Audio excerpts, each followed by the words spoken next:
Hello Aries and welcome to Providence. My name is KK and this is your general weekly reading for the week commencing the 9th of February.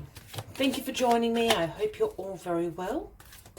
Once again, this is for the Aries collective, Sun, Moon, Rise, Venus, as well as cross watchers. Everybody is most welcome here. And as always, please be reminded that it is a general weekly reading, and to only take what resonates with you and to leave the rest for somebody else out there in the collective, Aries. First card that flipped over here, we have the Seven of Wands, Aries. Now, the Seven of Wands speaks about some challenges ahead, some competition perhaps, but you've got great resilience, you've got great perseverance to overcome any obstacles or challenges that await you. You've got the higher ground here, all these little people here trying to poke and prod but you've got higher ground. You're going to overcome this with your absolute perseverance and your resilience, your inner strength, so to speak, Aries. So some challenges that lie ahead for you this week. Let's get the rest of the cards on the deck and we'll get into the weekly reading. Seven of Wands. What are these obstacles that lay ahead for you, Aries? All right, card at the bottom of the deck is the Queen of Wands. So this is you, Aries, showing up in your own reading. Now, the Queen of Wands is exuberant, warm, vibrant, with a great determination behind her. She shares the quality of the King of Wands and has that visionary quality, being able to see potential in situations, in people, in circumstances that other people might not be able to see. Great visionary qualities, the Queen of Wands. So you've got this energy, your own energy, Aries, with you throughout this week. So when you turn up in your own readings, I always see that as a sign of do what you're doing. Be you. Be you, because it's going to help you out in this situation. Be your warm, vibrant selves, Aries. All right, these challenges that lie ahead. Let's see what crosses you. Well, it's Judgment. The Judgment card. The angel sounds the horn to awaken all the people sleeping down here. So Judgment has been served. The Judgment card is also known as the Rebirth card. This is about an inner calling. Sometimes, and because it's crossing the Seven of Wands here, I'm wondering two scenarios, Aries. Have you been judged unfairly? Is that the challenge? Or the other challenge may be that you're being a little bit judgmental in a particular situation. Perhaps that's the challenge that you need to overcome, your own judgmental tendencies. Now, that's not a go at you, Aries. We all have these things in us. They do rear their heads in all of us. But I have a feeling, and I normally don't read this card like that, but either you've been judged unfairly, or perhaps you need to look at the situation from a different perspective, because perhaps you're judging the situation, the circumstance, the person unfairly as well. But that is the challenge that is facing you this week. Now, the Knight of Wands is in your past, so this is what's brought you to this particular situation again. This is all about you, Aries. Queen of Wands, Knight of Wands. So the Knight of Wands also brings this energy, this passion, this lust for life.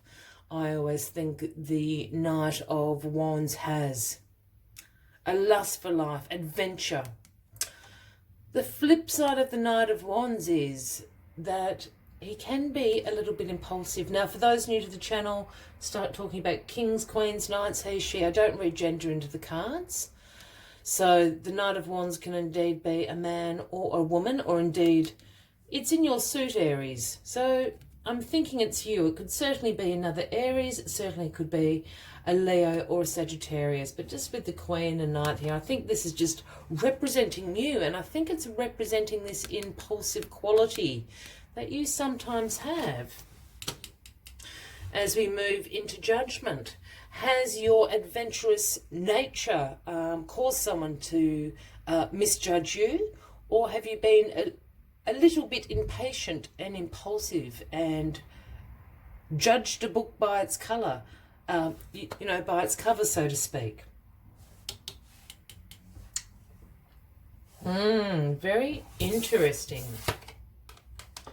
Wow, the Five of Wands is in your foundation or grounding position this week. Now, the Five of Wands, again, is about this conflict, disagreement, a little bit of strife, a little bit of tension going on. There's definitely something. I don't want to make a call and say, Aries, that you've got your judgy hat on. I think for some of you, absolutely you do. And I think for others, I think somebody around you. Now, I keep talking about this competition. It's the Seven of Wands as well. But this is, you know, it's certainly causing some stress and some tension. So perhaps somebody very close to you, a family member, a partner, someone you work with, has judged you incorrectly. This is interesting. This is the Six of Swords here. Now, this is a transition card. This is about change coming into your life. This is about you releasing your baggage, releasing things that no longer serve you. You see the woman and the child here traveling to and they're actually traveling to Avalon over here. But they've got no baggage with them. This is about change, transition. And I wonder if this judgment, either of those scenarios, is about this change and this transition that you're bringing into your life. Has somebody close to you gone, oh, this is so unlike Aries. I don't know why they're doing this. They're doing the wrong thing. This is the feeling I'm getting with this judgment card here.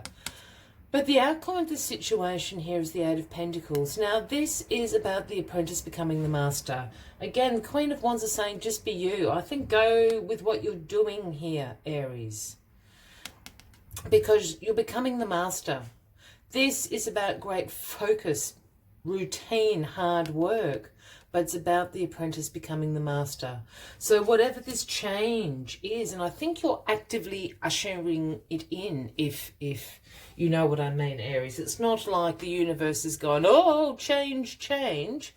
I think you're bringing this in yourself. The apprentice is becoming the master. You're becoming the Queen of Wands. I like this reading.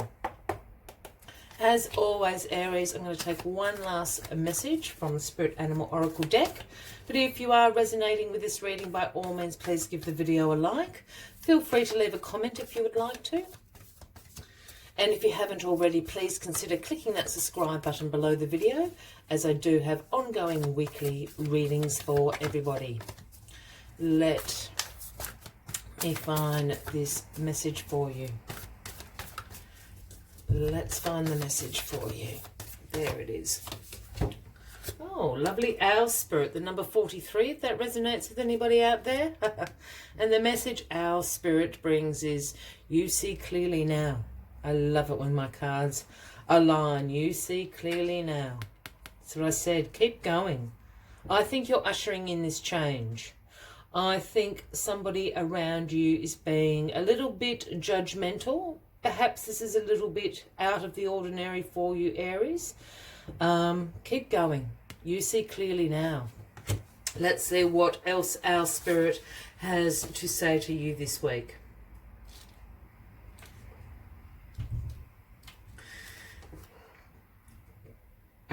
Even in the darkest night, the owl sees clearly and is guided by every sense it has, including the first sense of intuition. Right now, your sensitivities are turbocharged and you are receiving messages from all directions. Our spirit reminds you to be wise and pay attention to what's between the lines, what is invisible to the naked eye, what cannot be heard with the ears, and what others may not be able to perceive. With all your senses aroused, you have much knowledge available to you. Clarity will come as you sit with all that you're sensing, allowing your intuition to guide you in understanding the whole and not just the parts. Intuition is real and can provide the clarity you need to understand your situation right now. Whatever relationship, your finances, your job, whatever it is, you can see the truth clearly now. Aries, I will leave you with that final message for the weekly reading. I wish you a fabulous week ahead. I look forward to seeing you next week, and until then, from me to you, much love and light. Bye-bye.